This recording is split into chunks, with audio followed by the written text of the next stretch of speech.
Pero itong sa mga diskaya, nun niyo pa nakikita yung mga kalokohan na ginagawa nila at, alam ko nga dahil kalaban niyo sila sa politika, you were holding back, eh. Mm. Pero anong naging reaksyon niyo nung sa SONA ng Pangulo, nung nilabas niya yung mga korapsyon sa flood control at nung naglabas siya ng listahan, yun top 3, 'di ba? Yung Top dun, 2, oo. top 3 'pag pinagsama mo siguro baka number 1 na sila.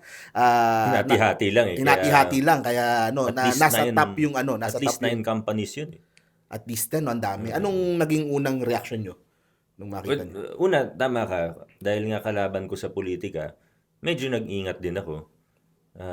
May mga bagay na gusto kong sabihin, kaso alam ko madi-dismiss as politics or political statement. Tas sabihin ng iba, hindi, kasi kung ako nasa, kumbaga kung wala akong inside information, yun din yung isipin ko. So, ay, kaya niya sinasabi yan kasi kalaban niya sa Kalaban. politika, eh.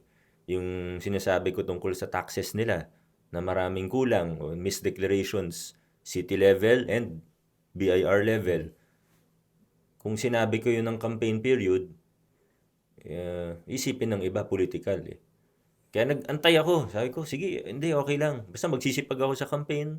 Siyempre, hindi man maiwasan sa politika. May konting jab-jab, kumbaga. Ah, pero yung mga, kumbaga, hindi ko ginamit bala ko sa campaign period. Hindi ko sinabi lahat ng alam ko tungkol sa kanila nung campaign period. Basta nag-focus lang kami kung ano yung game plan, kung ano yung mensahe sa tao. Hindi ko ginamit sa totoo yung mga bala ko laban sa kanila nung campaign period. Pero ngayon, gaya ng sabi mo, Pangulo na nagsasalita, eh.